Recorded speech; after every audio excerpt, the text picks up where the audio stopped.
அன்பினை காத்து அரும்பலன் போமே,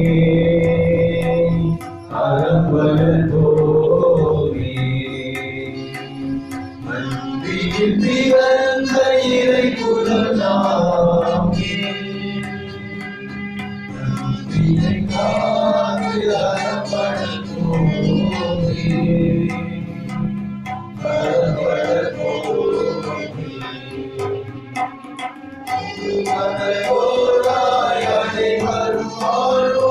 அருளொளி வீசும் ஒரு வழி ஒரு கனவோராயனை வருமானோ, அருளொளி வீசும் ஒரு வழி பிரிவினை மாய்த்து திருமறை காப்போம், பிரிவினை மாய்த்து திருமறை காப்போம், அறிவுள்ள இறைவன் திருவுள்ளம் காப்போம்.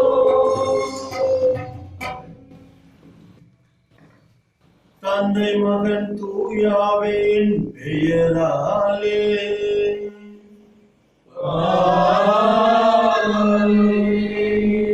ஆண்டவர் உங்களோடு இருப்பாராக. உம் ஆன்மாவோடும்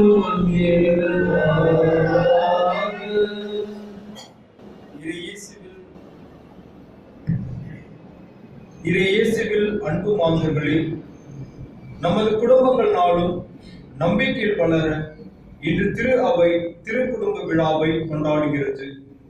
இயேசு, மரியா, யோசேப்பு ஆகிய மூவரும் நமக்கு தரும் செய்தி, நீங்கள் எங்களைப் போல உங்களை அன்பு செய்யும் கடவுள் மீது முழு நம்பிக்கை வையுங்கள். குடும்பம் ஒரு கோவில், அதில் கணவனும் மனைவியும் தீபங்கள், அந்த தீபத்தின் ஒளியில்தான் குழந்தைகள். இவ்வாறு அனைவரும் ஒன்றுபட்டு ஒளிமயமான வாழ்வை உருவாக்க நமக்கு ஒரு நல்ல எடுத்துக்காட்டாக திருக்குடும்பம் அமைந்திருக்கிறது. குழந்தை என்னும் பயிர் வளமாக வளர வேண்டும் என்றால் அதன் விளைநிலமான குடும்பம் நன்றாக இருக்க வேண்டும். எனவே நமது குடும்ப வாழ்வை இன்று இறைவாக்கின் ஒளியில் சிந்திப்போம். குடும்பம் என்பது அன்பு உள்ளங்களின் சங்கமம், ஆழமான உறவுகளின் அர்ப்பணம், சமுதாய கூட்டமைப்பின் அடிப்படையான ஓர் அங்கம். இது இறைவனால் அமைக்கப்பட்ட ஒரு தெய்வீக அமைப்பு. அதன் மையம் இயேசு கிறிஸ்துவே. பாசங்களையும் உறவுகளையும் சேர்ப்பதுதான் குடும்பம். இதற்கு அடிப்படை தேவை ஒருவரை ஒருவர் புரிந்து கொள்ளுதல், விட்டு கொடுக்கும் மனப்பான்மை, இரக்கம் உள்ளம். இத்தகைய உயரிய பண்புகளை நம் உள்ளத்தில் கொண்டு நம் குடும்ப வாழ்வை தொடர இத்திரு குடும்ப பெருவிழா திருப்பலி கொண்டாட்டங்களில் மகிழ்ச்சியுடன் கலந்து கொண்டு இறை அருளையும் இரக்கத்தையும் மன்றாடுவோம். இடையர்கள் விரைந்து சென்று மரியாவையும் யோசேப்பையும் தீவன தொட்டியில் கிடந்திருந்த குழந்தையும் கண்டார்கள். பிரியமானவர்களே, கிறிஸ்து பிறப்பு பெருவிழாவை மகிழ்ச்சியோடும் உற்சாகத்தோடும் கொண்டாடி முடித்த நாம் ஒவ்வொருவருக்கும் இன்றைய நாள் திருக்குடும்ப பெருவிழாவை கொண்டாட அழைப்பு விடுக்கிறது. இத்தகைய திருக்குடும்ப பெருவிழாவில் திருப்பலியின் அனைத்து வரங்களையும் அனைத்து ஆசீர்வாதங்களையும் பெற நாம் ஒவ்வொருவரும் தூய மறு நிகழ்வுகளை கொண்டாட நாம் தகுதி பெறும் பொருட்டு நாம் பாவங்களை ஏற்றுக்கொள்வோம். எல்லாம் வல்ல இறைவனிடமும்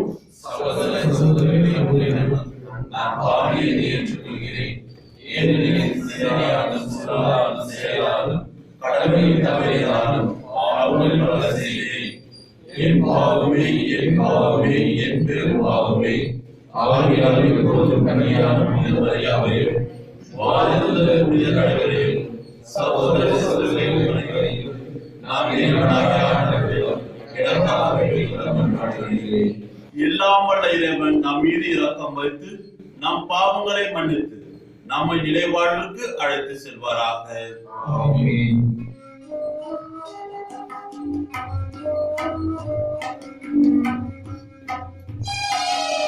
ஆண்டவரே இரக்கமாயிரும். ஆண்டவரே இரக்கமாயிரும். கிறிஸ்துவே இரக்கமாயிரும். கிறிஸ்துவே இரக்கமாயிரும். ஆண்டவரே இரக்கமாயிரும். ஆண்டவரே இரக்கமாயிரும்.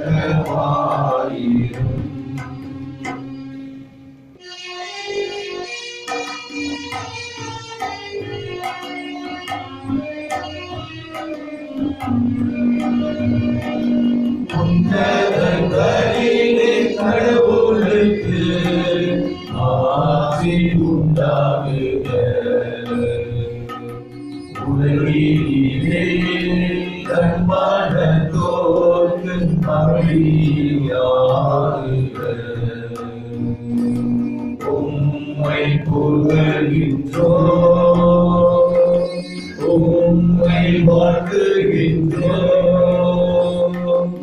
உம்மை ஆராதிக்கின்றோம், உம்மை மாட்சிப்படுத்துகின்றோம். உமது மேலான ஆட்சியின் பொருட்டு உமக்கு நன்றி கூறுகின்றோம். ஆண்டவராகிய இறைவா, வானுலக அரசரே, எல்லாம் வல்ல தந்தையாகிய இறைவா, ஒரே மகனாய் உதித்த ஆண்டவரே, இயேசு கிறிஸ்துவே, ஆண்டவராகிய இறைவா, இறைவனின் செம்மறியே, தந்தையின் திருமகனே,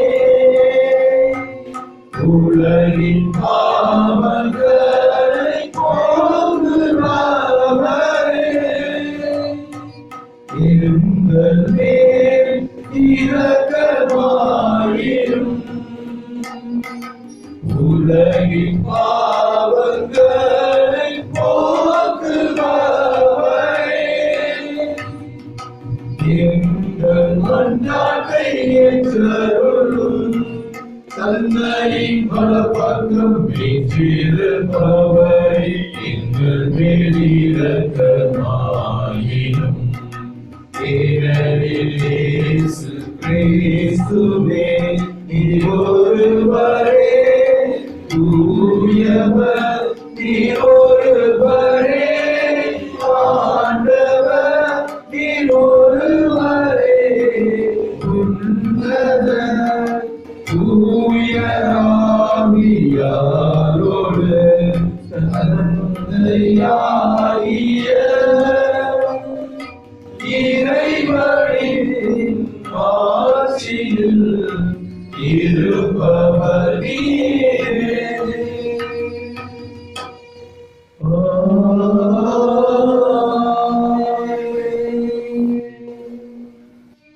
மன்றாடுவோமாக.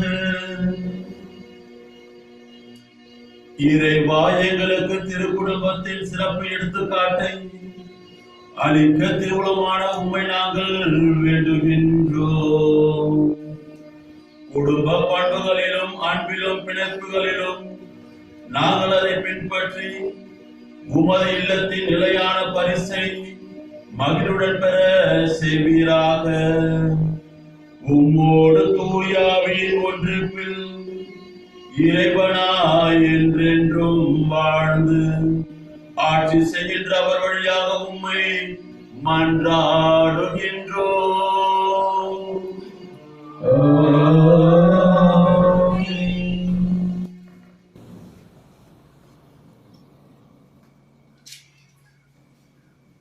சாமுவேல் முதல் நூலிலிருந்து வாசகம்.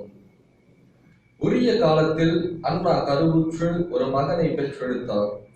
நான் அவனை ஆண்டவரிடமிருந்து கேட்டேன் என்று சொல்லி அவர் அவனுக்கு சாமுவேல் என்று பெயரிட்டார். எல்கானாவும் அவர் வீட்டார் அனைவரும் ஆண்டவருக்கு தங்கள் ஆண்டு பலியை பொருந்தனையையும் செலுத்த சென்றார்கள். ஆனால் அன்னா செல்லவில்லை. அவர் தம் கணவரிடம், பையன் பால்குடி மறந்ததும் அவனை எடுத்துச் செல்லுவேன், அவன் ஆண்டவர் திருமுன் சென்று என்றும் அங்கே தங்கியிருப்பான் என்று சொன்னார். அவன் பால்குடி மறந்ததும் அண்ணா அவனை தூக்கிக் கொண்டு 3 காலை 20 படி அளவுள்ள ஒரு மரக்கால் மாவு, ஒரு தோல்பை திராட்சை ரசம் ஆகியவற்றுடன் சீலோவிலிருந்து ஆண்டவரின் இல்லத்திற்கு வந்தார். அவன் இன்னும் சிறிய பையனாகவே இருந்தான். அவர்கள் காளையை பலியிட்ட பின் பையனை ஏலியிடம் கொண்டு வந்தார்கள். பின் அவர் கூறியது, என் தலைவரே, உன் மீது ஆணை, என் தலைவரே, உன் முன் நின்று ஆண்டவரிடம் வேண்டிக் கொண்டிருந்த பெண் நானே. இப்பையனுக்காகவே நான் வேண்டிக் கொண்டேன். நான் ஆண்டவரிடம் விண்ணப்பித்த என் வேண்டுகோளை அவர் கேட்டருளினார். ஆகவே நான் அவனை ஆண்டவருக்கு அர்ப்பணிக்கின்றேன். அவன் தன் வாழ்நாள் அனைத்தும் ஆண்டவருக்கே அர்ப்பணிக்கப்பட்டவன். அங்கே அவர்கள் ஆண்டவரை தொழுதார்கள். இது ஆண்டவர் வழங்கும் அருள்வாக்கு. மதுவரை பாடல். நீங்கள் கூற வேண்டிய பல்லவி. ஆண்டவரே, உமது இல்லத்தில் தங்கியிருப்போர் பேறு பெற்றோர். படைகளின் ஆண்டவரே, உமது உறைவிடம் எத்துணை அருமையானது. என் ஆன்மா ஆண்டவரின் கோவில் முற்றங்களுக்காக ஏங்கி தவிக்கின்றது. என் உள்ளமும் உடலும் என்றும் உள்ள இறைவனை மகிழ்ச்சியுடன் பாடுகின்றது.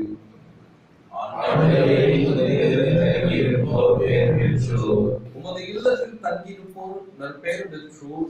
அவர்கள் எந்நாளும் உம்மை புகழ்ந்து கொண்டே இருப்பார்கள். உம்மிடமிருந்து வலிமை பெற்ற மானிடர் பேறு பெற்றோர். அவர்களது உள்ளம் சீயோனுக்கு செல்லும் நெடுஞ்சாலைகளை நோக்கி உள்ளது.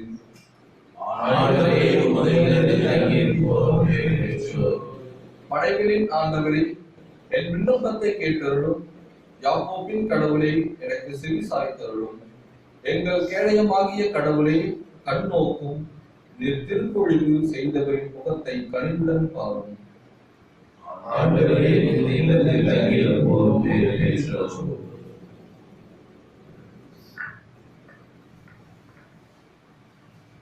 யோவான் எழுதிய திருமுகத்திலிருந்து வாசகம். அன்பார்ந்தவர்களே, நம் தந்தை நம்மிடம் எத்தனை அன்பு கொண்டுள்ளார் என்று பாருங்கள். நாம் கடவுளின் மக்கள் என அழைக்கப்படுகிறோம். கடவுளின் மக்களாகவே இருக்கிறோம். உலகம் அவரை அறிந்து கொள்ளாததால் தான் நம்மையும் அறிந்து கொள்ளவில்லை. என் அன்பார்ந்தவர்களே, இப்போது நாம் கடவுளின் பிள்ளைகளாய் இருக்கிறோம். ஆனால் அவர் தோன்றும் போது நாமும் அவரை போல் இருப்போம். ஏனெனில் அவர் இருப்பது போல் அவரை காண்போம். அன்பார்ந்தவர்களே, நம் மனசான்று நாம் குற்றவாளிகள் என தீர்ப்பளிக்காதிருந்தால் நாம் கடவுள் திருமுன் உறுதியாக நம்பிக்கை கொண்டிருக்க முடியும். அவரிடம் நாம் எதை கேட்டாலும் பெற்றுக்கொள்வோம். ஏனெனில் அவர் கட்டளைகள் படி கடைபிடிக்கிறோம். அவர் திருமுன் அவருக்கு உகந்தவற்றை செய்து வருகிறோம். கடவுள் நமக்கு கொடுத்த கட்டளைப்படி அவருடைய மகன் இயேசு கிறிஸ்துவிடம் நம்பிக்கை கொண்டு ஒருவர் மற்றவரிடம் அன்பு செலுத்த வேண்டும். இதுவே அவரது கட்டளை. கடவுளுடைய கட்டளை கடைபிடிப்பவர் அவரோடு இணைந்திருக்கிறார். கடவுளும் அவரோடு இணைந்திருக்கிறார். கடவுள் நம்மோடு இணைந்திருக்கிறார் என்பதை அவர் நமக்கு அருளிய தூய ஆவியால் அறிந்து கொள்வோம். இது ஆண்டவர் வழங்கும் அருள்வாக்கு.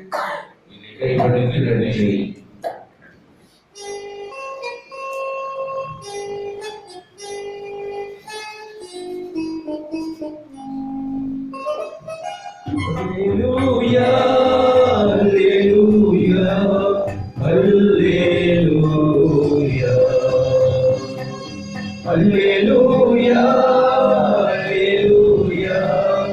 அல்லேலூயா. உன் திருமகனின் வார்த்தைகளை மனதில் இருக்கும்படி ஆண்டவரே எங்கள் இதயத்தை திறந்தருளும். அல்லேலூயா, அல்லேலூயா, அல்லேலூயா.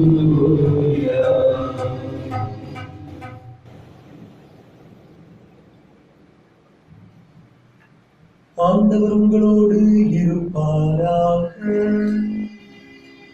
உம் ஆன்மாவோடும் இருப்பாராக. தூய லூக்கா எழுதிய பரிசுத்த நற்செய்தியிலிருந்து வாசகம். ஆண்டவரே, மாற்றி உமக்கே. அதிகாரம் 2.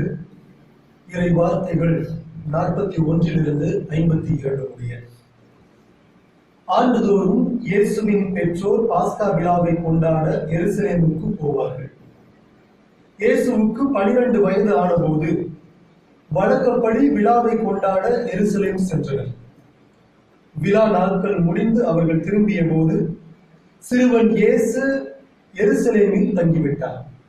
இது அவருடைய பெற்றோருக்கு தெரியாது. பயணிகள் கூட்டத்தில் அவர் இருப்பார் என்று எண்ணினர். ஒரு நாள் பயணம் முடிந்த பின்பு உறவினரிடையேயும் அறிமுகமானவர்களிடையேயும் அவரை தேடினர். அவரை காணாததால் அவரை தேடிக்கொண்டு எருசலேமுக்கு திரும்பிச் சென்றார்கள். 3 நாட்களுக்கு பின் அவரை கோவிலில் கண்டார்கள்.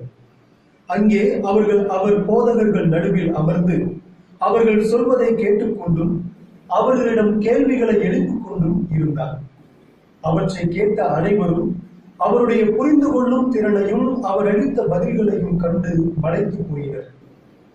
அவருடைய பெற்றோரும் அவரை கண்டு வியப்பில் ஆழ்ந்தனர். அப்பொழுது அவருடைய தாய் அவரை நோக்கி, மகனே, ஏன் இப்படி செய்தாய்? இதோ பார், உன் தந்தையும் நானும் உன்னை மிகுந்த கவலையோடு தேடிக் கொண்டிருந்தோமே என்றார். அவர் அவர்களிடம், நீங்கள் ஏன் என்னை தேடினீர்கள்? நான் என் தந்தையின் அலுவல்களில் ஈடுபட்டிருக்க வேண்டும் என்பது உங்களுக்கு தெரியாதா என்றார். அவர் சொன்னதை அவர்கள் புரிந்து கொள்ளவில்லை. பின்பு அவர் அவர்களுடன் சென்று நாசரேத்தை அடைந்து அவர்களுக்கு பணிந்து நடந்தார். அவருடைய தாய் இந்நிகழ்ச்சிகளை எல்லாம் தமது உள்ளத்தில் பதித்து வைத்திருந்தார். இயேசு ஞானத்திலும் உடல் வளர்ச்சியிலும் மிகுந்து கடவுளுக்கும் மனிதருக்கும் உகந்தவராய் வாழ்ந்து வந்தார்.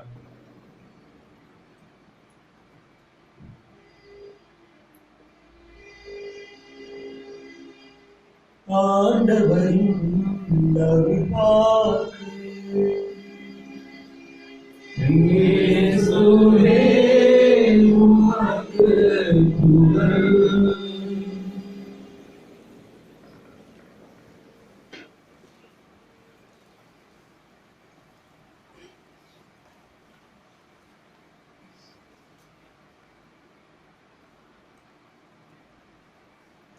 இயேசு ஞானத்திலும் உடல் வளர்ச்சியிலும் மிகுந்து கடவுளுக்கும் மனிதருக்கும் உகந்தவராய் வாழ்ந்து வந்தார்.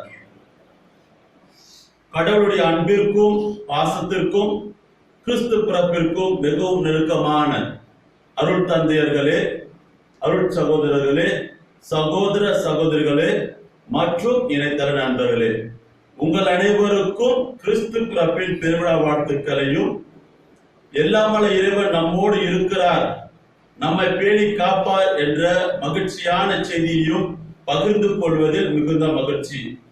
நீதிமொழிகள் அதிகாரம் 10 இறைவார்த்தை 22 நாம் இவ்வாறு காணலாம்.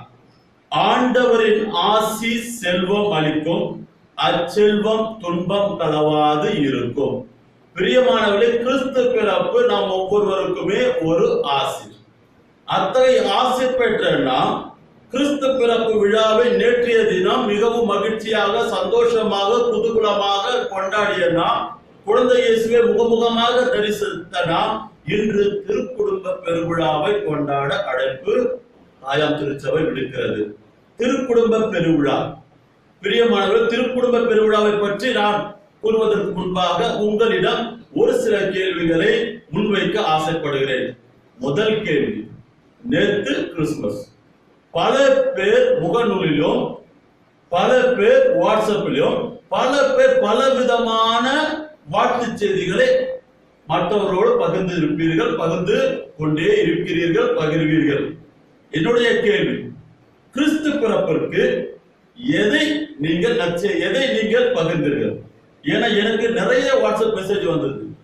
அது எல்லாத்தையும் பார்க்கும்போது விஷ் ஹாப்பி கிறிஸ்துமஸ் போட்டு அதுல கிறிஸ்துமஸ் தாத்தா தான் கிறிஸ்து பிறப்பா. ஒரு சில செய்திகளை, ஒரு சில குறுஞ்செய்திகளை பார்க்கும்போது கிறிஸ்து பிறப்பு பெருவிழா வாழ்த்துக்கள் சொல்லிட்டு என்ன வந்தது? கிறிஸ்துமஸ் மரம் வருது. கிறிஸ்துமஸ் மரம் தான் கிறிஸ்துமஸா? ஒரு சில மெசேஜ்ல என்ன வருது? ஸ்டார் வருது, கேக் வருது, ஒரு சிலர் வேற வேற ஏதோ அனுப்புறாங்க. அதுதான் கிறிஸ்துமஸா? பிரியமானவர்களே, இது சாத்தானால் செய்யப்பட்ட ஒரு சதி. கிறிஸ்து கிறிஸ்துமஸ். அன்னை மரியாள், யோசேப்பு, குழந்தை இயேசு, அதுதான் மறைப்பொருள். கிறிஸ்துமஸ் மறைப்பொருள் இல்ல, ஸ்டார் மறைப்பொருள் கிடையாது, கிறிஸ்துமஸ் தாத்தா மறைப்பொருள் இல்ல. மாறாக கிறிஸ்துடைய பிறப்புனா அன்னை மரியாள், யோசேப்பு, குழந்தை இயேசு, இந்த ஒரு மறைப்பொருளை உங்களை எத்தனை பேர் பகிர்ந்துக்கிட்டீங்க? பிரியமான சற்று யோசிச்சு பாருங்க. இது ஒரு வினாவாக உங்களிடம் நான் எழுப்புகிறேன். ஏன்னா நேற்றைய நற்செய்தியில், நேற்றைய செய்தி, ஏன் கடவுள் பெத்லகேமிலே பிறந்தார்? பலர் பலவிதமா சொல்லியிருப்பாங்க, பலவிதமான கருத்துக்களை நாமும் கேட்டிருப்போம். எங்க இணையதளத்திலேயே நீங்க பலவிதமான மறைவுரைகள், பலவிதமான கருத்துக்களை கேட்டு இருக்கிற உங்களுக்கு இன்றைய திருக்குடும்ப பெருவிழா ஒரு என்னடா என்ன சொல்ல போற ஃபாதர், எவ்வளவு நேரம் பேச போறாரு? தயவு செஞ்சு யாரும் பின்னாடி திரும்பி கடிகாரத்தையும் பார்க்காதீங்க, உங்க வாட்சியம் பார்க்காதீங்க, நேரம் கடந்த போது என்னையும் பார்க்காதீங்க. மாறாக ஆண்டவருடைய வார்த்தையை ஒவ்வொருத்தருமே கேட்டுட்டே இருங்க. பிரியமானவர்களே, இன்றைய முதல் வாசகத்தில் எவ்வாறு சாமுவேல் ஆண்டவரால் ரட்சிக்கப்பட்டார் என்கிறதை தன் தாயானவர் அறிந்து கொண்டார். தாயானவர் ஆண்டவருடைய திட்டத்தை அறிந்து கொண்டு ஆண்டவருடைய திட்டத்தின்படி செயல்பட தன்னையே கடவுளுக்கு ஒப்பு கொடுத்தார், தன் மகனையே ஒப்பு கொடுத்தார். ஏன்னா ஒரு வேண்டுதல்னால கிடைச்சதனுடைய பலனை நான் என்ன வேண்டுதல் வச்சனோ அதை செய்து முடிக்க வேண்டும் என்கிற ஒரு ஆசை, செய்து முடிக்க வேண்டும் என்கிற ஒரு ஆசீர்வாதம் அவரிடம் இருந்தது. ஒரே ஒரு கதை, நிறைய கதை சொல்ல மாட்டேன், ஒரு வேகமா ஒரு கதை சொல்றேன். ஒருத்தருக்கு வேலையே கிடைக்கல, பல வருஷமா தேடி பார்த்தா வேலையே வரல, வேலை கிடைக்கவே இல்லை. அப்புறம் கடைசியா தான் ஊர்ல இருக்க பங்குசாமி கிட்ட போயிட்டு, ஃபாதர் எனக்கு கொஞ்சம் ஆசீர்வாதம் பண்ணுங்க. உடனே போனோட பங்குசாமி ஆசீர்வாதம் பண்ணி கையில ஜெபம் வச்சு ஒரு 5 நிமிஷம் பிரேயர் பண்ணாரு. பிரேயர் பண்ணி முடிச்ச உடனே கோயிலுக்குள்ள வந்தோன்னு சொன்னான், ஆண்டவர் எனக்கு வேலை கிடைச்சுன்னா எனக்கு வேலையில வர முதல் சம்பளத்தை முழுவதுமா கோயில நான் உண்டியில கணக்கைய போட்டுருவேன் சொன்னவனுக்கு போன அடுத்த செகண்ட் வேலை கிடைச்சது. சம்பளம், மாத சம்பளம் 1 லட்சம் ரூபாய். மாத சம்பளம் எவ்வளவு? 1 லட்சம் ரூபாய். மாதம் முடிஞ்ச உடனே சம்பளமான கவரோட கொண்டு வரலாம். கடவுள் என்ன பண்ணாரு? என் கூட இன்ட்ரிவியூ வந்தாரா? இல்லையே. கடவுள் அந்த நான் ஏன் கோயில 1 லட்சம் ரூபாய் தரணும்? சரி விட, ஏதோ ஒரு 100 ரூபாய் 200 உண்டியில போட்டா பத்தாதா? என் பங்கு சம்பளம் காசு தேவைப்படுமா? அதை வச்சு என்ன பண்ண போறாரு அவருக்கு எதுக்கு இது சொல்லிட்டு 1 லட்சம் ரூபாய் வேண்டுதலை வச்சவன் என்ன பண்ணா, அதை எடுத்து தன் பாக்கெட்ல போட்டான். இன்னும் ஒரு சிலர் வித்தியாசமா பண்ணுவாங்க, ஆண்டவரே இந்த 1 லட்சம் ரூபாய் எடுத்து நான் மேல போடுறேன், உங்களுக்கு தேவையான காசை புடிச்சுக்கங்க, மீதி காசு கீழே விடுறதெல்லாம் நான் எடுத்துக்கிறேங்க சொல்லக்கூடிய அறிவு ஜீவிகளும் பல பேர் நம்ம மத்தியில இருக்காங்க. பிரியமானவர்களே, அத்தகைய வேண்டுதலுக்கு ஒரு முற்றுப்புள்ளி வைக்கும் ஒரு வேண்டுதலாக இன்றைய முதல் வாசகம் அமைகிறது. சிந்தித்து பாருங்க. ஏன்னா தொடக்கத்தை பார்க்கும்போது ஆதாமுக்கு ஏவாள் கிடைத்ததுமே சொன்ன வார்த்தைகள், என் எலும்பிலும் எலும்புமானவள், என் சதையிலும் சதையுமானவள் என்று ஒரு அழகான திருக்குடும்பத்தை ஆரம்பிச்ச ஆதாம் எப்போ தன் மனைவியால பாவம் செய்தாரோ, எப்ப அவர் பாவம் செஞ்சாலும், எப்ப தான் செஞ்ச பாவம் என்று உணர்ந்தானோ, அடுத்த மறுகணமே நீர் அளித்த அந்த பெண்ணே என் உடலிலும் உடலில் உள்ளது, என் சதையிலும் சதையுமானவள், என் எலும்பிலும் எலும்புமானவள் கேட்டா அந்த பெண்ணு. பிரியமானவர்களே, ஒரு திருக்குடும்பத்தில், ஒரு குடும்பத்தில் பாவம் என்ன ஒன்று வந்துட்டாவே பிரச்சனைங்கிறது என்ன பண்ணும்? கொடி கட்டி வந்துட்டு இருக்கும் என்பதை நாம் உணர வேண்டும். என்ற பல விதமான சிந்தனைகளோடு உங்களோடு நான் என்னுடைய மறைவுரையை பகிர்ந்து கொள்ளவும் உங்களை சிந்திக்கவும் அழைப்பு விடுக்கிறேன். பிரியமானவர்களே, நாம் பலவிதமான எடுத்துக்காட்டுகளை விவிலியத்தில் பார்க்கலாம். உங்களுக்கு ஒரு சின்ன ஒரு எடுத்துக்காட்டு, உங்களுக்கு எத்தனை பேருக்கு தெரியாது. உங்களுடைய விவிலியம் இருந்தா தொடக்க நூல் அதிகாரம் 41 இறைவார்த்தை 45 பார்க்கும்போது என்ன ஒரு எடுத்துக்காட்டு வரும்னா, யோசேப்பு, பழைய ஏற்பாட்டுள்ள யோசேப்பு ஒருத்தரை மணப்பாரு. அவர் பேர் அசினாத். ஆங்கிலத்தில் என்ன சொல்லுவாங்க தெரியுமா? அஸ்னத். அசினத்தாத்தை யார் மணக்கிறார்? யோசேப்பு மணக்கிறார். அசினத்தாத் யாருன்னு நீங்க யோசித்து பார்த்தீங்கன்னா, அது எகிப்து நாட்டில் இருக்கிற ஒரு குருவுடைய மகள். அப்படின்னா எகிப்து நாட்டுல பலவிதமான தெய்வங்களை வழிபட்டவர்கள் எகிப்தியர்கள். அந்த பலவிதமான தெய்வங்களுக்கு வழிபாடு செய்தவர் அஸ்னத்தாத்துடைய தந்தை. அந்த தந்தையுடைய மகளை யோசேப்பு மணந்த உடனே அஸ்னத்தாத் உன்னுடைய யோசேப்பை பார்த்து, உன்னுடைய கடவுள் என்னுடைய கடவுள், உன்னுடைய நாட்கள் என்னுடைய நாட்கள், உன்னுடைய சித்தம் என்னுடைய சித்தம், உன்னுடைய ஆண்டவர் என்னுடைய ஆண்டவர், உன்னுடைய கடவுள் உண்மையான கடவுள் என்பதை உலகத்தில் இருக்கிற அனைத்து பெண்களுக்குமே ஒரு எடுத்துக்காட்டாக விளங்கிய ஒரு பெண்மணி இவர். எப்படின்னா, இன்னைக்கு செய்த பல பிரச்சனை, ஒரு குடும்பத்தை வரக்கூடிய பிரச்சனை தான்.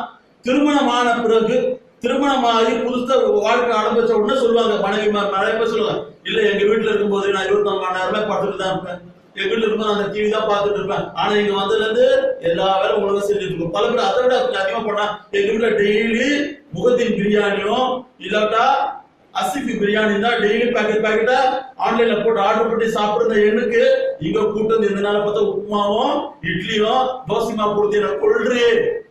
அதெல்லாம் கிடையாது. குடும்பம் எப்போ ஒண்ணு நினைச்சாங்களோ, எப்போ ஒண்ணா இருந்தாலும் உன்னுடைய விருப்பமும் என்னுடைய விருப்பம், என்னுடைய விருப்பமும் உன்னுடைய விருப்பமாக இருக்கட்டும், என்னுடைய சிந்தனை உன்னுடைய சிந்தனையாகவும், உன்னுடைய சிந்தனை என்னுடைய சிந்தனையாகவும் இருக்கட்டும் என்று சொல்ற மறுக்கணமே திரு குடும்பமானது ஒரு மகிழ்ச்சியான குடும்பமாகவே மாறுகிறது. அதேதான் நம்ம அதிகமாக பார்த்துட்டே போனோம்னா, பிரியமானவர்களே, ஒரு ஆணுக்கு ஒரு எடுத்துக்காட்டாக, பெண்ணுக்கு அஸ்னத்தாத் சொன்ன மாதிரி ஒரு ஆணுக்கு யார் எடுத்துக்காட்டா இருக்க முடியும்? ஒரு கணவனுக்கு யார் எடுத்துக்காட்டாக இருக்க முடியும் என்று உங்களுக்கு தெரியணும்னா, நீங்க பார்க்க வேண்டிய ஒரே ஒரு இடம் எதுனா, பிரியமானவர்களே, தோபித்து. தோபித்தை விட ஒரு சிறந்த ஒரு எடுத்துக்காட்டு யாராச்சும் இருப்பாங்களா? அது ஒரு சந்தேகம் தான். தோபித்து தன் மனைவியை சாராளை மணந்த பிறகு தோபித்து என்ன பண்ணுவாரு? முட்டி போட்டு கடவுள்கிட்ட வேண்டுவாரு, என்று வாடும் எல்லாம் வல்ல இறைவா, நான் மணந்தது ஏதோ ஆசைக்காக கிடையாது, மாறாக ஒரு உண்மையான வாழ்க்கையை வாழ வேண்டும். அப்படின்னா முதல்ல ஜபத்தை தொடங்கினதே ஒரு கணவர் தான். அப்படின்னா ஜபத்தை தொடங்கக்கூடிய ஒரு அதிகாரத்தையும், ஜபத்தை தொடங்கக்கூடிய ஒரு வாய்ப்பையும், ஆண்டவரோட ஜபிக்கக்கூடிய ஒரு வாய்ப்பையுமே விவிலியம் ஒரு ஆண்களுக்கு தான் கொடுத்திருக்கு. பெண்களுக்கு இல்லைன்னு கிடையாது, இல்லைன்னு சொல்லல, கொடுத்திருக்கிறது. ஆனா ஆண்கள் அதை செய்ய தவறினாரு. ஆண்கள் செய்யறது கிடையாது. வீட்டுல ஜபம் சொன்னா வீட்டுக்கு வர்றது கிடையாது.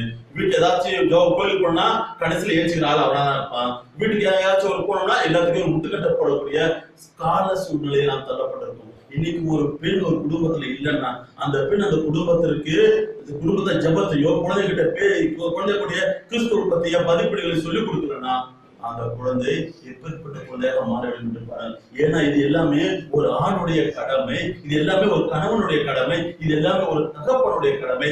தன் குழந்தைக்கு ஆண்டவரை பற்றி சொல்லிக் கொடுக்க வேண்டும் என்பது திருவிவிலியம் நமக்கு எடுத்துரைக்கிறது. ஏன்னா பாஸ்கா பெருவிழாவும் போதுதான் சொல்லுவாங்க, வீட்டில் வயது முதிர்ந்தவர் எவ்வாறெல்லாம் கடவுள் நம்மை மீட்டார், எத்தகைய வழிகள் எல்லாம் நம்மை மீட்டார் பாஸ்கா பெருவிழாவும் போது எல்லாருக்குமே சொல்லிக் கொடுக்க வேண்டியது ஒரு தலைவனுடைய கடமை. அத்தகைய ஒரு கடமையை நாம் இழந்த மக்களாக இருக்கிறோம். பிரியமானவர்களே, ஒரு 3 எடுத்துக்காட்டு, ஒரு குடும்பத்தை ஒரு திருக்குடும்பமாக ஆக்கணும்னா ஒரு 3 எடுத்துக்காட்டுகள் உங்களோடு பகிர்ந்து கொள்ள ஆசைப்படுறேன். என்ன அந்த 3 விஷயங்கள்? 3 இது என்ன சொல்லுவாங்க? திருப்பீடமா இல்ல பலி? 3 பீடங்களை பத்தி நான் பேச ஆசைப்படுறேன். ஒரு குடும்பம் திருக்குடும்பமாக இருக்க வேண்டும் என்றால் 3 திருப்பீடங்கள் தேவைப்படுகிறது. முதல் திருப்பீடம் கிறிஸ்துவனுடைய பலிபீடம். ஒரு குடும்பம் திருக்குடும்பமாக இருக்கணும்னா அந்த குடும்பத்துல கணவன் மனைவி பிள்ளைகள் என்ன செய்யணும்? பலிப்பிடத்தை நோக்கிய மக்களாக இருக்க வேண்டும். ஒவ்வொரு நேரத்திலும் திருப்பலியை பங்கு கொள்ள மக்களாக இருக்க வேண்டும். கடவுளுடைய திருவுடலையும் திரு ரத்தத்தையும் உட்கொள்ளும் மக்களாக இருந்தால்தான் அந்த குடும்பம் திருக்குடும்பமாக மாறின ஒழிய மற்ற விதத்துல மாறத்துக்கு வாய்ப்பே கிடையாது.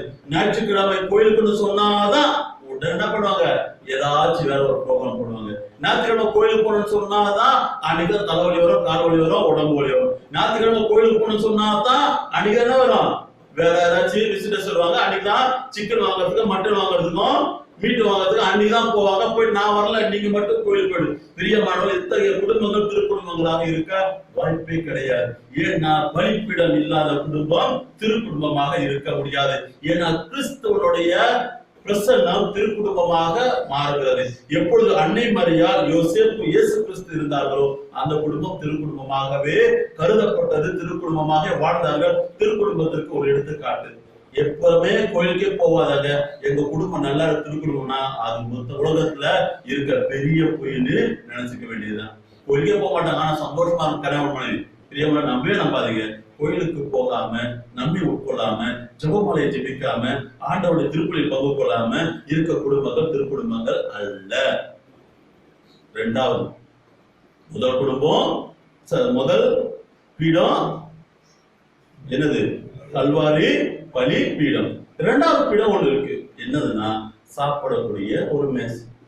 சாப்பிடக்கூடிய ஒரு மேசை. ஒரு குடும்பம் திருக்குடும்பமாக, கணவன் மனைவிக்குள்ள ஒரு உறவு நல்ல ஒரு உறவாக இருக்க, குழந்தைகளுக்குள்ள உறவு ஒரு நல்ல உறவாக இருக்குன்னா என்னது, சாப்பிடுற மேசையோ சாப்பிடுற இடமோ ஒரு புனிதமான இடமாக இருக்கணும். இன்னைக்கு சாப்பிடும் போது கணவன் மனைவி இல்ல தாய் தந்தை பிள்ளைகள் உட்கார்ந்து சாப்பிடும் போது 199 பேர் என்ன பண்றாங்க, சாப்பாட்டை பாக்குறாங்களா, இல்ல முன்னாடி உட்கார்ந்து இருக்க அம்மாவை பாக்குறாங்களா, அப்பாவை பாக்குறாங்களா, இல்ல பக்கத்துல இருக்க உட்கார்ந்து இருக்கவங்களை பாக்குறாங்களா? 199 பேரு ஒண்ணு கையில இருக்க போன்ல பார்ப்பாங்க, இல்ல முன்னாடி இருக்க டிவியை பார்க்கும் போது எப்படி இது ஒரு குடும்பமாக மாறும்? எப்பவுமே பாருங்க, சாப்பாடு போட்டு அடுத்த மறுக்கிழமை டிவி ஆன் பண்ணிடுவாங்க. அந்த டிவில பாலகண்ணம்மா சீரியல் தான் போடும், இல்லாவிட்டா என்ன போடும், பாண்டியன் ஸ்டோர் சீரியல் ஓடும், இல்லாவிட்டா ரோஜா சீரியல் ஓடும், இல்ல சித்தி சீரியல் ஓடும், ஏதோ ஒரு சீரியல் மாநகட்ட சீரியல் ஓடிட்டு இருக்கும். அதை பாக்குற நம்ம குடும்பங்கள் எப்படி இருக்கும்? அதுல பார்த்தா 24 மணி நேரம் ஆடுவாங்க. நேத்து ஒரு மெசேஜ் வருது, அந்த ஒரு டிவில ஒரு கதை ஓடிட்டு இருக்கு. அந்த கதைக்கு ஒரு பாட்டி அவன் சொல்றா, ஐயோ பாரு இவன் அழ வைக்கிறா, இவன் கொள்றா, உனக்கு தெரியாதா, அவன் நடிக்கிறா. டிவில எல்லாமே நடிக்கிறாங்க. அதுக்குள்ள தெரியாத ஒரு சிலர் மதிமயங்கி அதுல இருக்கும் போது எப்படி குடும்பங்கள் திருக்குடும்பங்களாக மாறும்?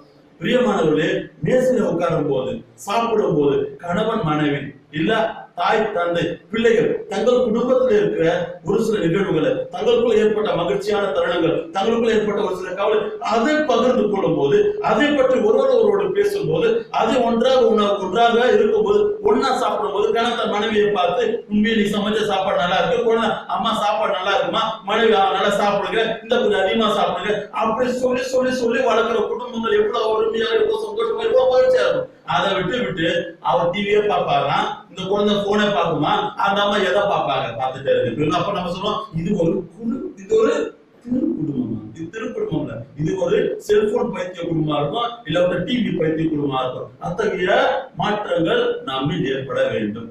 மூணாவது ஒண்ணு இருக்கு, என்னவா இருக்கும்? முதல்ல கல்வாரி, இரண்டாவது மேசை, மூணாவது படுக்கிற இடம், ஒரு கட்டு, அதுவும் ஒரு பீடம் தான்.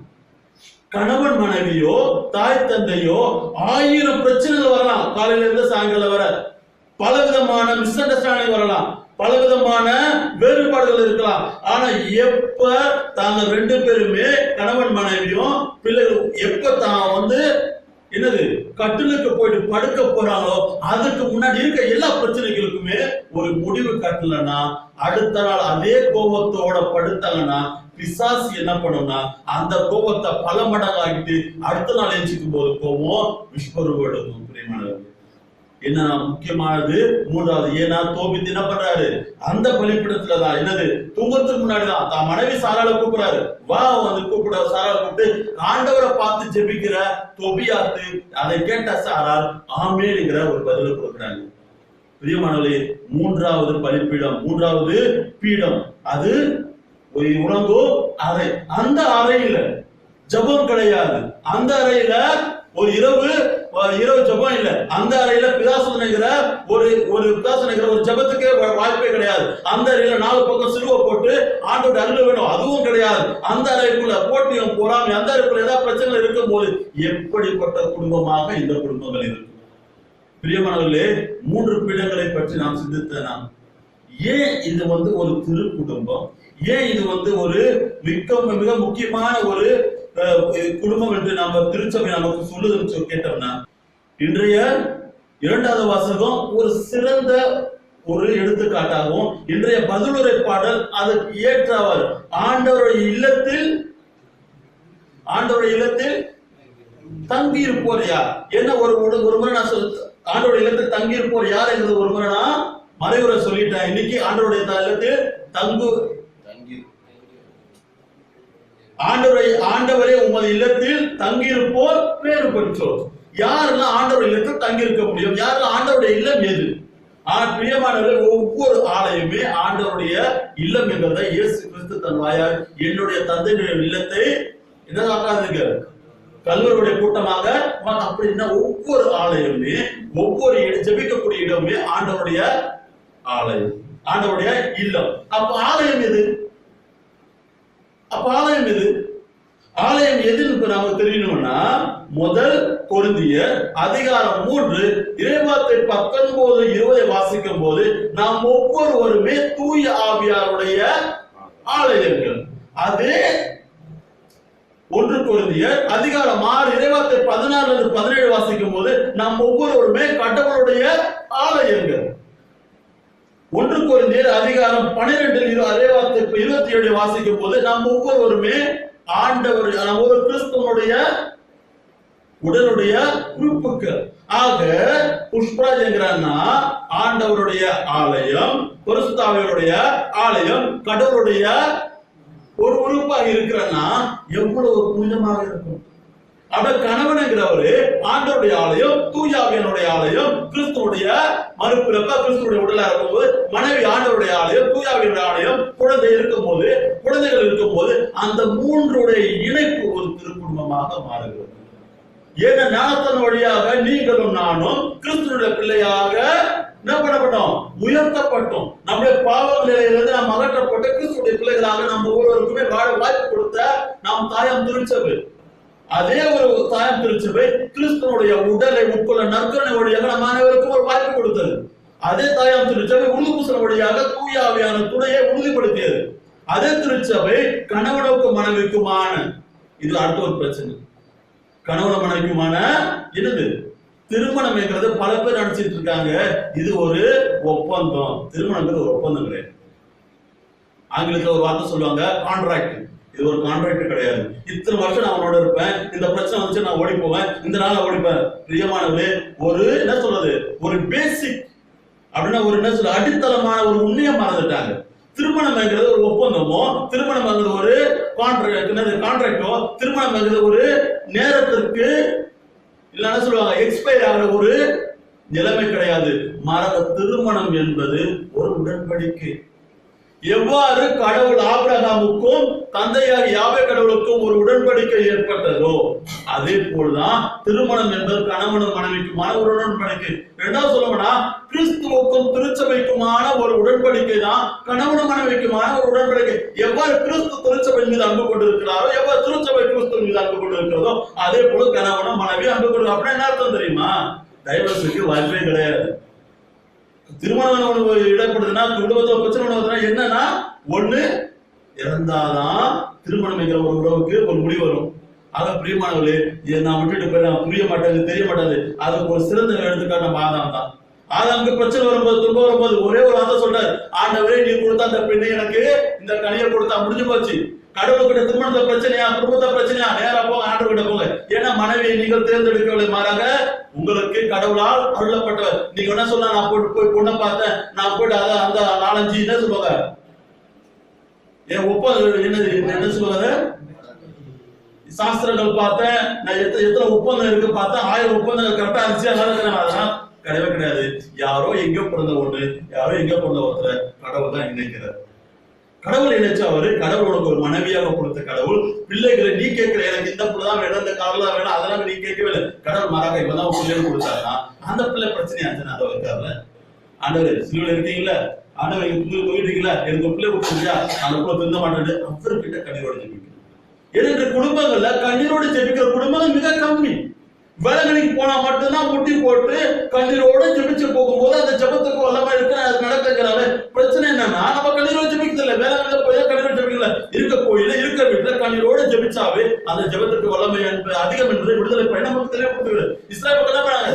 ஆண்டவர் சொல்றாரு, நான் அவருடைய அழுகுரலை விண்ணகத்தில் இருந்து கேட்டு அவர்களுக்கு உதவி புரிய இறங்கி வந்தேன். அப்ப கண்ணீரோடு நம்ம ஜெபிக்கிறோம். பிரியமான திருக்குடும்பங்கள் கண்ணீரோடு நாம் திருக்குடும்பங்களில் ஆண்டவரிடம் ஜெபிக்கிறோம். ஜெபிக்கிற குடும்பங்கள் வாழும். இதுதான் பல விதத்தில் நம்ம சொல்லிட்டே போலாம். என்ன தெசலோனிக்கர் மிக அருமையா சொல்லுவாங்க. 1 தெசலோனிக்கர் அதிகாரம் 5 இறைவார்த்தை 14 எப்பொழுதும் மகிழ்ச்சியா இருக்கும். திருக்குடும்பம்னா எப்பவுமே அந்த குடும்பம் மகிழ்ச்சியா இருக்கணும். ஏன்னா அந்த குடும்பம் எது? ஆண்டவருடைய ஆலயம், பரிசுத்தாவியுடைய ஆலயம், கிறிஸ்துவனுடைய உடல். அப்ப எப்போதுமே மகிழ்ச்சியாக இருக்கணும். எதை சொல்லுது? 1 தெசலோனிக்கர் அதிகாரம் 5 எப்பொழுதும் மகிழ்ச்சியாக இருங்க. 17 சொல்லுது, இடைவிடாது ஜெபிங்கள். மகிழ்ச்சியா இருக்கணும்னா ஜபம் பண்ணணும். ஜபமே பண்றது கிடையாது. நமக்கே காலையில 5:30 ஜபம் சொன்னாலே பாதி பேருக்கு கஷ்டம் தரும். 5:30 குழுவதை கொஞ்சம் லேட்டா வைக்க கூடாதா, டைம்ல மாத்த கூடாதா, பல விதங்கள் நம்ம பேசுற. நம்ம 10 வருஷம் ட்ரைனிங் எடுத்து 10 வருஷம் எவ்வளவு வேலைகள் நமக்கு கொடுத்துருப்பாங்க. 10 வருஷம் எத்தனை முறை வா அது சொல்லி நமக்கு இவ்வளவு பிராக்டிஸ் எடுத்து இவ்வளவு கட்டுப்பாடு இருக்கு. நமக்கே 5:30 ஏச்சு கஷ்டமா இருக்கும்போது திருக்குறள் எந்த நிலைமையில இருக்கு? பிரியமானவர்களே, என்னது? இடைவிடாது ஜெபிங்கள். 3 சொல்லுவாங்க 18வது அதிகாரத்துல என்ன சொல்லுவாங்க? எல்லா சூழ்நிலையிலும் நன்றி சொல்லணும். ஒரு நன்றில ஒரு அப்ரிசியேஷனே கிடையாது. ஏன்னா கணவன் 24 மணி நேரம் எவ்வளவு மணி சமைச்சு கொடுத்தா சாப்பிடுவாரு. இது நல்லா இருந்துச்சு மட்டும் சொல்ல மாட்டாரு. ஆனா பக்கத்து வீட்டுக்காரோ பக்கத்துல இருக்கணும் வேற காணாத ஒருத்தர் சமைச்சு ஏதாவது கொடுத்தா ரொம்ப அருமையா இருக்கு, ரொம்ப டேஸ்டா இருக்கு. ஆனா 24 மணி நேரம் சமைச்சு கொடுக்குற மனைவி கொடுக்குறதுல உப்பு இருக்காது, காரம் இருக்காது, டேஸ்ட் இருக்காது சொல்ற கணவன்மார்களுக்கு எல்லாமே எப்போதுமே என்ன சொல்லுங்க? நன்றி கூறுங்க, அப்ரிஷியேட் பண்ணுங்க. உப்பு அதிகமா போட்டாங்களா சொல்லுங்க. இன்னைக்கு உனக்கு பாசம் கூடி போச்சா, கொஞ்சம் அப்படியே உப்பு அதிகமாயிடுச்சு, சந்தோஷமா பேசுங்க, சந்தோஷமா பாத்துக்கங்க. ஏன்னா நம்ம விவிலியத்தை பார்க்கும்போது ஒரு அருமையா ஒரு சில விளக்கங்கள் கொடுத்திருக்காங்க. என்ன விளக்கங்கள்? மனைவிமார்களே உங்களுடைய கணவருக்கு கீழ்ப்படியுங்கள். கீழ்ப்படியணுமா? மனைவிமார்களே கணவருக்கு கீழ்ப்படி, கணவன்மார்களே உங்க மனைவியை அன்பு செய்யுங்கள். எப்படி அன்பு செய்யுங்கள்? கிறிஸ்து திருச்சபை அன்பு செய்வது போல நீங்கள் உங்கள் மனைவியை அன்பு செய்யுங்கள். அப்படியே உங்க மனைவி நீங்க அன்பு செய்றீங்கன்னா கிறிஸ்துவை அன்பு செய்றீங்க. மனைவிமார்கள் கணவருக்கு கீழ்ப்படுதுன்னா யாரு கீழ்ப்படுறாங்க? கிறிஸ்துவுக்கு கீழ்ப்படுது. திருச்சபை எவ்வாறு கிறிஸ்துவுக்கு கீழ்ப்படுகிறதோ அவ்வாறு ஒரு கீழ்ப்படுது. பிள்ளைகளே உங்கள் பெற்றோருக்கு கீழ்ப்படிந்து நடங்க. பெற்றோர் உங்கள் பிள்ளைக்கு எரிச்சல் மூட்டாதீர்கள். இது ஒரு குடும்பத்துக்கு மட்டுமா? நமக்கு சம்பந்தம் இல்லையா? சாமியார் உட்கார்ந்து இருக்கு, நமக்கு சம்பந்தம் இல்லையா? அருட்சகர் உட்கார்ந்து நம்ம சம்பந்தம் இல்லையா? இதுவும் நமது குடும்பம். இந்த குடும்பத்துல நமக்கு இல்ல அதிபரோ நமக்கு வரக்கூடிய மாகாண தலைவர்களோ நம்ம சபை தலைவர்களுக்கோ நாம் கீழ்ப்படுத்தி நடக்கிறோமா? நான் இன்னைக்கு ஒரு மாகாண தலைவருக்கோ இல்ல சபை தலைவர் கீழ்ப்படுகிறேன்னா அது மாகாண தலைவருக்கோ சபைக்கோ கீழ்ப்படுகிறேன் அர்த்தப்படு. மாறாக என் திருச்சபைக்கு என் கிறிஸ்துவுக்கு நான் கீழ்ப்படுகிறேன் என்ற ஒரு இது நமக்குள்ள வருதா? மாகாண தலைவரோ இல்ல சபை தலைவரோ தன்னுடைய சகோதரர்களை அன்பு காட்டும் போது அது இவனுக்கு அன்பு காட்டல, மாறாக நான் திருச்சபையை அன்பு செய்கிறேன் என்ற ஒரு உண்மையான மறைப்பொருளை புரிஞ்சுக்கிட்டாவே பல பிரச்சனைகளுக்கு ஒரு முற்றுப்புள்ளி வச்சிருக்கோம். பிரியமானவர்களே, எவ்வாறு நாம் கிறிஸ்து பெருவிழாவை கொண்டாடினோமோ திருக்குடும்ப பெருவிழாவும் கிறிஸ்துவை மையமாக கொண்டதுதான். எப்படி இன்று யோசேப்பு மரியாள் இயேசுவோடு ஆலயத்திற்கு சென்றார்கள். இயேசுவோடு நாம் ஆலயத்தில் இருக்க அழைப்பு விடுக்கப்படுகிறோம். இயேசுவை தேடினார்கள், இயேசுவை கண்டார்கள், இயேசுவும் அவர்களோடு சேர்ந்து வாழ்ந்தார். கிறிஸ்து நம்மோடு வாழவும், நம் குடும்பத்தில் வாழவும், நாம் இருக்கும் சூழ்நிலையில் வாழவும் அவரை வேண்டுவோம், இறைஞ்சுவோம். எல்லாம் வல்ல இறைவன் நமக்கு எப்பொழுது துணை இருப்பார் என்ற உறுதியோடு தொடர்ந்து திருப்பலியில் பங்கு கொள்வோம்.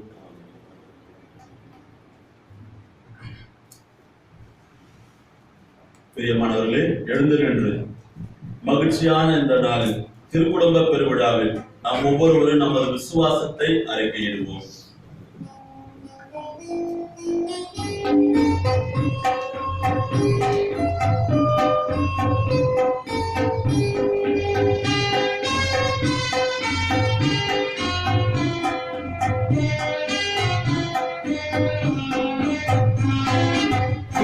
விண்ணையும் மண்ணையும் படைத்தவராம் கடவுள் ஒருவர் இருக்கின்றார். தந்தை மகன் தூய ஆவியாராம் ஒன்றாய் வாழ்வோரை நம்புகிறேன்.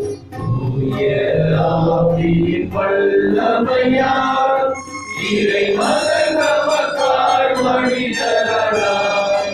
கன்னி மரியிடம் பிறந்தவராம் இயேசுவை உறுதியாய் நம்புகிறேன். நாக்குவின் ஆட்சியில் பாடுபட்டார், சிலுவையில் இறந்து அடக்கப்பட்டார், மூன்றாம் நாளில் உயிர் தெழுந்தார், இறப்பின் மீதே வெற்றி கொண்டார்.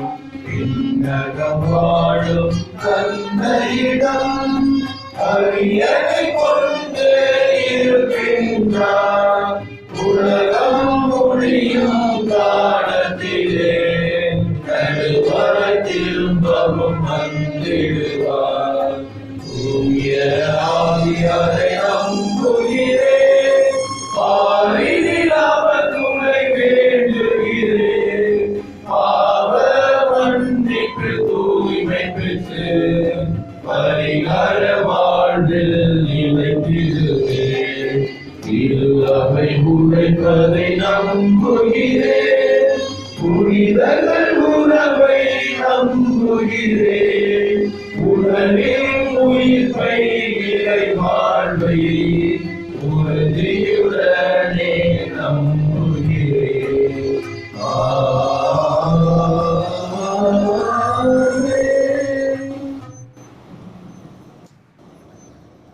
எல்லாம் வல்ல இறைவன் திருக்குடும்ப பெருவிழாவில் நம் குடும்பங்களின் தேவைகளையும் நம் ஒவ்வொருடைய தேவைகளையும் அறிந்து அவற்றை நிறைவேற்ற நம் ஒவ்வொருடைய வேண்டுதல்களை கேட்க தயாராக இருக்கிறார்.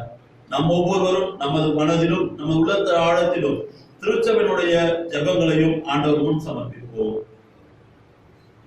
உம் திருக்குடும்பம் வழியாக எமக்கு வழிகாட்டிய இறைவா, இத்திருச்சபையை வழிநடத்தும் எங்கள் திருத்தந்தை, ஆயர்கள், திருப்பால் துறவிகள், பொதுநிலையினர் அனைவரின் உள்ளத்தில் உமது அன்பையும் பரிவிரக்கத்தையும் நிறைவாய் பொழிந்து ஒற்றுமையுடனும் அமைதியுடனும் இறையரசை அறிவிக்கும் கருவிகளாய் வாழ வரம் வாங்கிட வேண்டுமென்று இறைவா உம்மை கொண்டாடுகின்றோம்.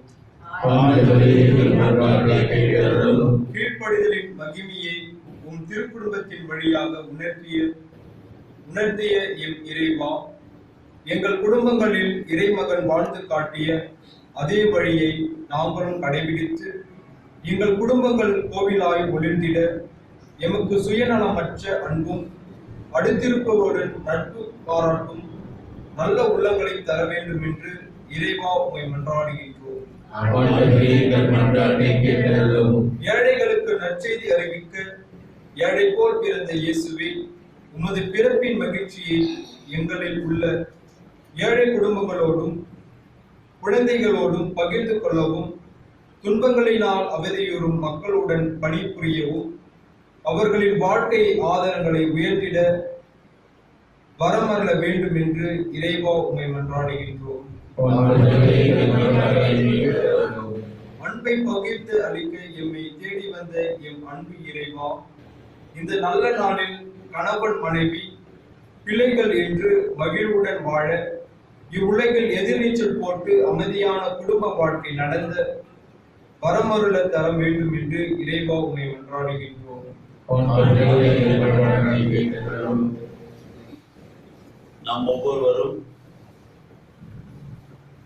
இந்த திருப்பலி இணையதளத்தின் வழியாக பங்கு கொண்டிருக்கும் ஒவ்வொருவரும் தங்கள் கண்களை மூடி எல்லாம் வல்ல இறைவன் நம் குடும்பங்களை ஆசீர்வதிக்கிறார். அவருடைய ஆசீர்வாதம் செல்வம் அளிக்கிறது. அந்த செல்வம் துன்பமும் துயரமும் எதுவும் கலமாமல் இருக்கிறது. அத்தகைய ஆசீர்வாதத்தை வேண்டியவர்களாக நம் ஒவ்வொருடைய தேவைகளையும் எல்லாம் வல்ல இறைவனிடம் மௌனமாக சமர்ப்பிப்போம்.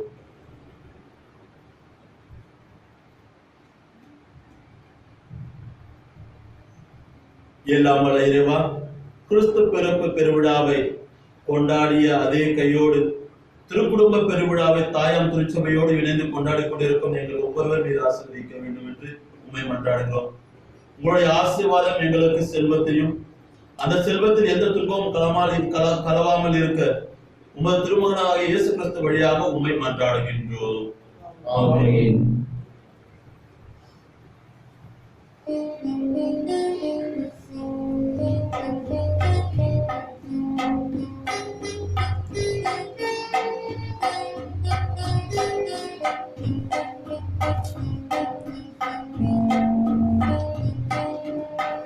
மன்னரும் மலரில் மகிழ்ந்தேடும் இறைவா, என் மனம் ஏற்க தயக்கமோ நான் காணிகோ என்று வருத்தமோ. மலத்தரும் மலரில் மகிழ்ந்தேடும் இறைவா, என் மனம் ஏற்க தயக்கமோ நான் காணிகோ என்று வருத்தமோ. வசந்தம் மறுத்தால் காற்றிலும் வாழ்வேன், வான்மழை நின்றால் போற்றிலும் உயர்வேன். வசந்தம் மறுத்தால் காற்றிலும் வாழ்வேன், வான்மழை நின்றால் போற்றிலும் உயர்வேன். செல்வங்கள் மறுத்தால் ஏழ்மையில் வாழ்வேன், செல்வங்கள் மறுத்தால் ஏழ்மையில் வாழ்வேன். இயேசுவே நீ இன்றி நான் என்று செல்வேன். மனதரும் மனதில் மகிழ்ந்திடும் இறைவா, என் மனம் ஏற்க தயக்கமோ நான் காகிதமோ என்று வருத்தமோ.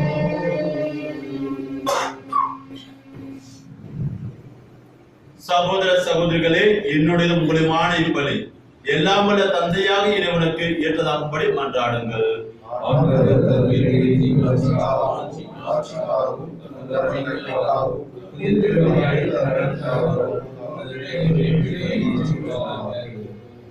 ஆண்டவரே, மகிழ்வின் பலிப்பொருளை நாங்கள் உமக்கு ஒப்பு கொடுத்து உம்மை பணிவுடன் வேண்டுகின்றோம்.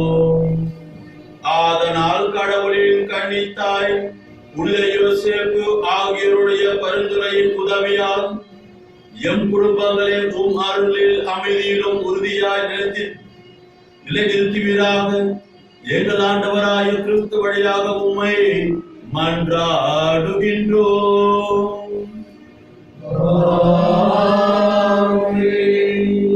ஆண்டவர் உங்களோடு இருப்பாராக.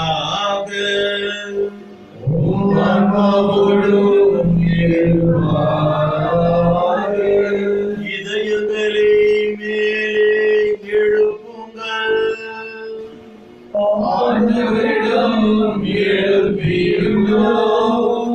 நம் இறைவனாகிய ஆண்டவருக்கு நன்றி கூறுவோம்.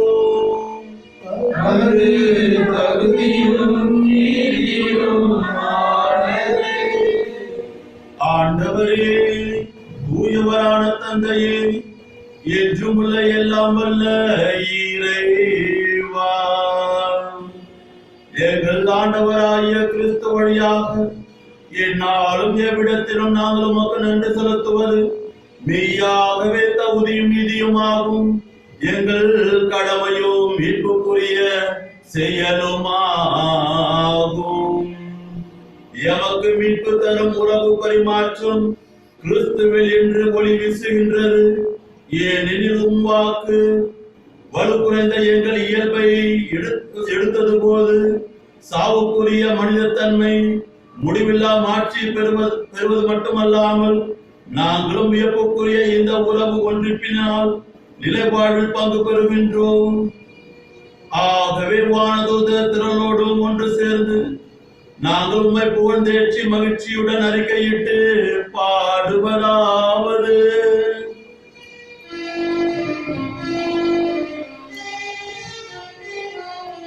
தூயவர் தூயவர் தூயவர் வான்படைகளின் கடவுளமானவர்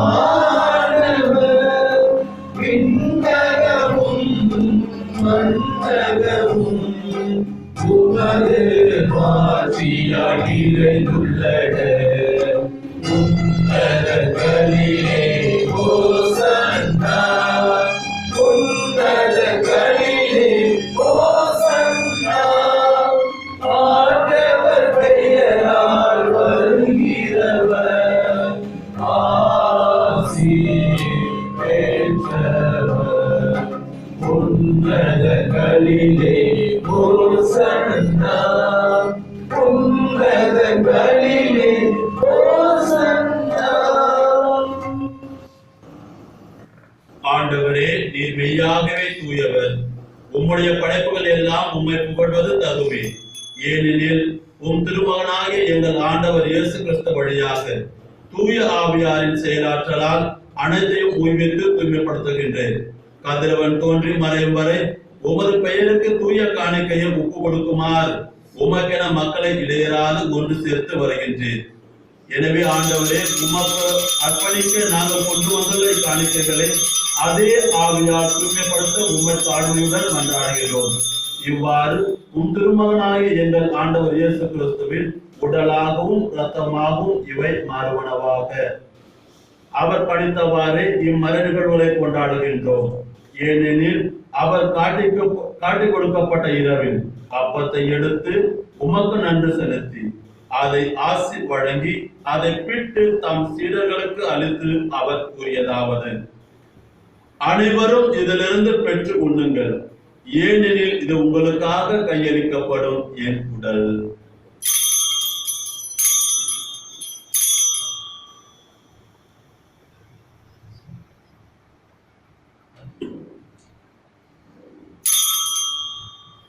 அவ்வண்ணமே இரவு விருந்து அருந்திய பின் கிண்ணத்தை எடுத்து உமக்கு நன்றி செலுத்தி ஆசி வழங்கி தம் சீடருக்கு அளித்து அவர் கூறியதாவது: அனைவரும் இதிலிருந்து பெற்று பருகுங்கள், ஏனெனில் இது புதிய நிலையான உடன்படிக்கைக்குரிய இரத்தத்தின் கிண்ணம்.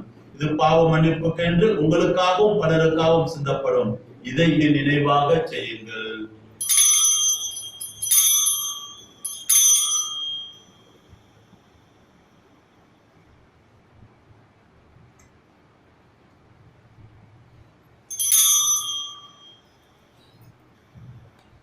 நம்பிக்கையின் மறை பொருள். ஆண்டவரே, நீர் வருமளவும் உமது இறப்பினை அறிக்கையிடுகின்றோம். உமது உயிர்ப்பினையும் எடுத்துரைக்கின்றோம். ஆகவே ஆண்டவரே, உம் திருமகனின் மீட்பளிக்கும் பாடுகளையும் வியப்புக்குரிய உயிர்ப்பினையும் விண்ணேற்றத்தையும் நாங்கள் நினைவு கூறுகின்றோம். இவர் மீண்டும் வருவார் என எதிர்பார்த்திருக்கும் நாங்கள் இப்புனிதமான உயிருள்ள பலியை நன்றி செலுத்த உமக்கு ஒப்பு கொடுக்கின்றோம். உமது திரு அவையின் காணிக்கையை கண்ணோக்கி அருள உம்மை மன்றாடுகின்றோம். இப்பலியினால் நீர் குலம் கணிந்து திருவுளமானீர். இவ்வாறு உம்முடைய திருமகன் திருவுடல் திரு ரத்தத்தால் ஊட்டம் பெறும் நாங்கள் அவருடைய தூய ஆவியால் நிரப்ப பெற்று கிறிஸ்துவுக்குள் ஒரே உடலும் ஒரே உள்ளமும் உடையவர்களாக விளங்கச் செய்வீராக.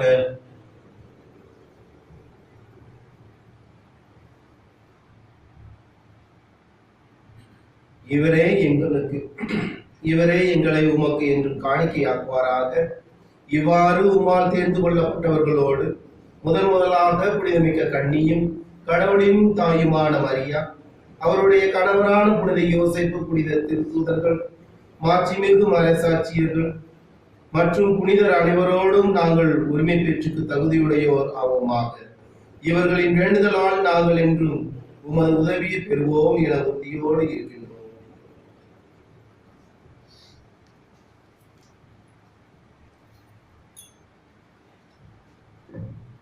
ஆண்டவரே, எங்களை உம்மோடு ஒப்புரவாக்கும் இப்படி உலகிற்கெல்லாம் அமைதியும் மீட்பும் தர வேண்டும் என மன்றாடுகின்றோம்.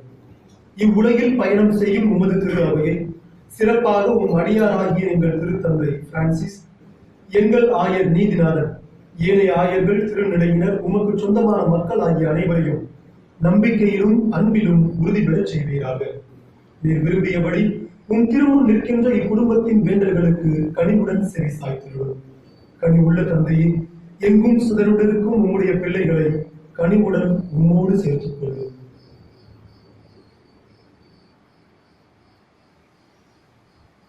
இறந்து போன எங்கள் சகோதர சகோதரிகளையும் உமக்கு உகந்தவர்களாய் வாழ்ந்து இவ்வுலகை விட்டு சென்ற அனைவரையும் உமது ஆட்சியில் கனிவுடன் ஏற்றருளும். நாங்களும் அங்கு வந்து சேர்ந்து அவர்களோடு உமது மாட்சியால் என்று மனநிறைவு அடைவோம் என எங்கள் ஆண்டவராகிய கிறிஸ்து வழியாக எதிர்நோக்கி இருக்கின்றோம். இவர் வழியாகவே நீர் உலகிற்கு எல்லா நன்மைகளையும் வழங்குகின்றேன்.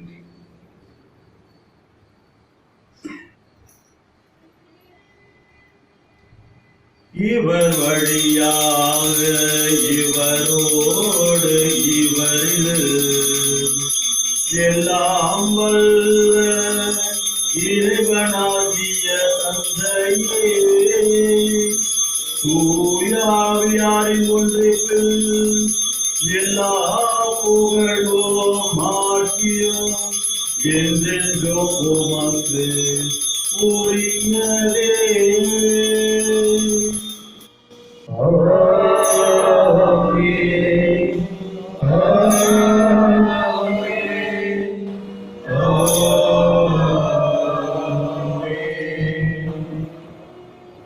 மீட்பரின் கட்டளையால் கற்பிக்கப்பட்டு இறை படிப்பினையால் பயிற்சி பெற்ற நாம் துணிந்து பாடுவோம்.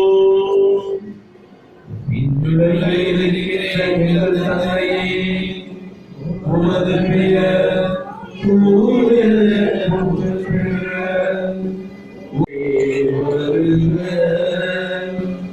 உமது திருவுளம் உலகில் நிறைவேறுவது போல மண்ணுலகிலும் நிறைவேறுக. எங்கள் அன்றாட உணவை இன்று எங்களுக்கு தாரும். எங்களுக்கு எதிராக குற்றம் செய்வோரை நாங்கள் மன்னிப்பது போல எங்கள் குற்றங்களை மன்னியும். எங்களை சோதனைக்கு உட்படுத்தாதையும், தீமையை விடுவித்தருளும். ஆண்டவரே, தீமை அனைத்திலும் இருந்தும் எங்களை விடுவித்து எங்கள் வாழ்நாளில் அமைதியை கனிவுடன் அருள உம்மை மன்றாடுகின்றோம். உமது இரக்கத்தின் உதவியால் நாங்கள் பாவத்திலிருந்து எப்பொழுது விடுதலை பெற்று யாதொரு கலக்கம் இன்றி நலமாயிருப்போமாக. நாங்கள் எதிர்நோக்கி இருக்கும் பேரின்பத்திற்காகவும் என் மீட்பராய் இயேசு கிறிஸ்து வருகைக்காகவும் காத்திருக்கின்றோம்.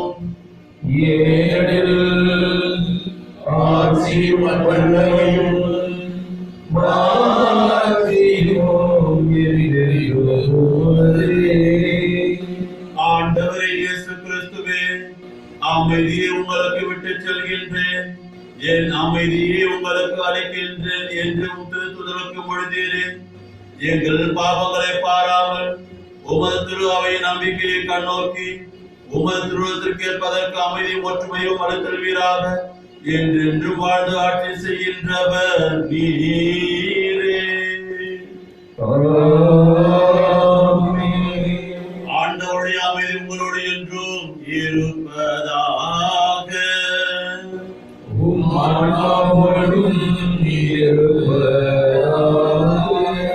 ஒருவருக்கு ஒருவர் திருக்குடும்ப பெருவிழாவின் வாழ்த்துக்களையும் கிறிஸ்து பிறப்பு நமக்கு அளித்த அமைதியையும் மகிழ்ச்சியோடும் உற்சாகத்தோடும் முக மலர்ச்சியோடும் நாம் அருகாமையில் இருப்பவர்கள் பகிர்ந்து கொள்வோம்.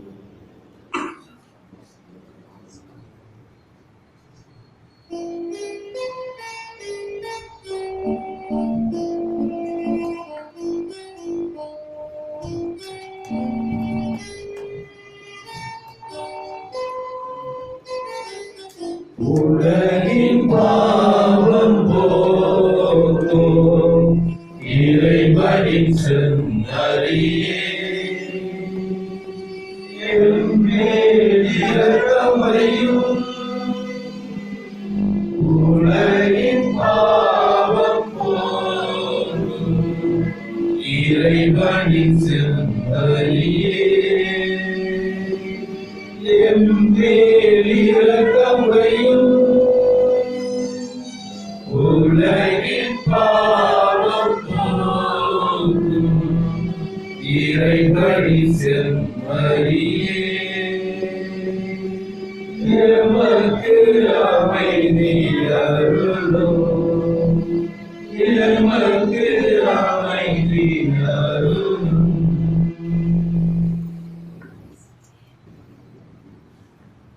இதோ இறைவனின் செம்மறி, இதோ உலகின் பாவங்களை போக்குபவர்.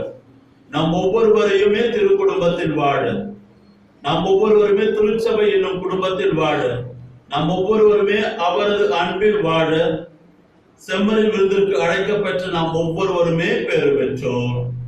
ஆண்டவரே, நீர் என் இல்லத்தின் மேல் கருணாக இருக்கிறீர். ஆனால் ஒரு வார்த்தை மட்டும் சொன்னீர்கள், என் ஆன்மா நலமடையும்.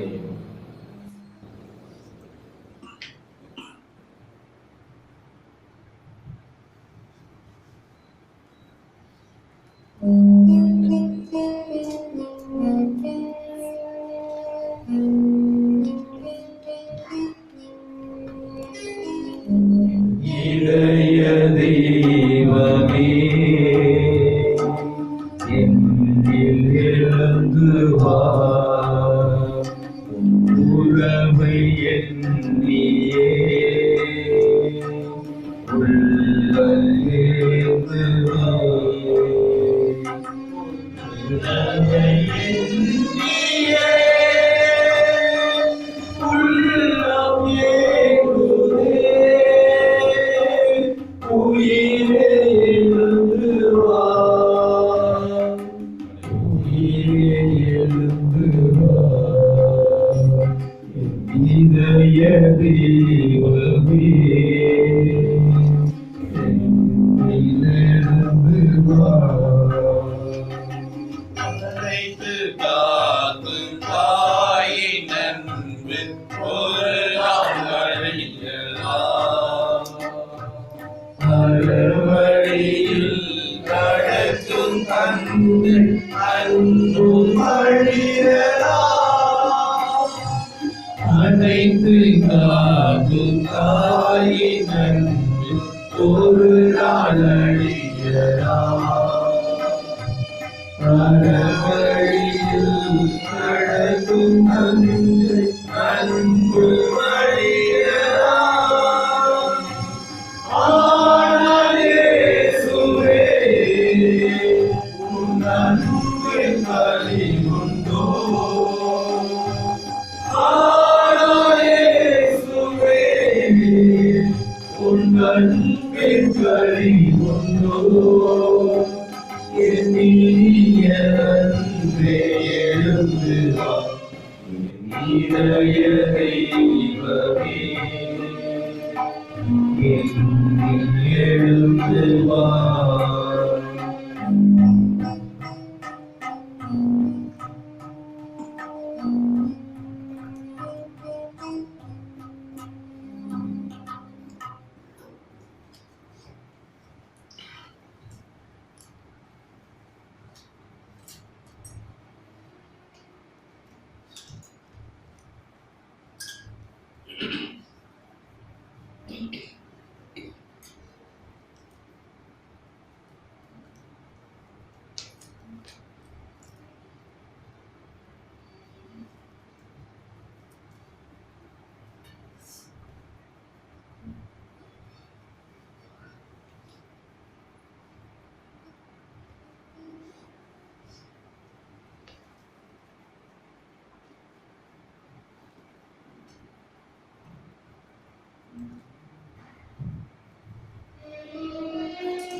நன்றி கூறி மன்றாடுவோமாக. கனிவுமிக்க தந்தையே, விண்ணக அருள்கொடையால் புதுப்பிக்க பெற்ற இவர்கள் திருக்குடும்பத்தின் எடுத்துக்காட்டை இடையராது பின்பற்ற செய்தருளும். ஆதலால் இவர்கள் இவ்வுலக இன்னல்களுக்கு பிறகு அதன் நிலையான தோழமையில் பெறுவார்களாக.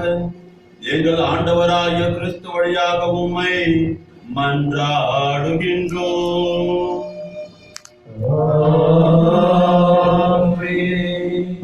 ஆண்டவர் உங்களோடு இருப்பாராக.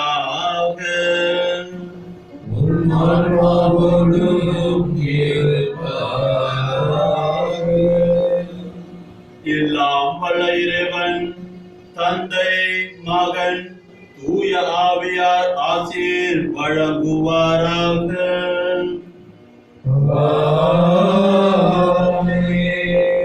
சென்று வாருங்கள், திருப்பலி நிறைவேறிற்று. இறைவனுக்கு நன்றி.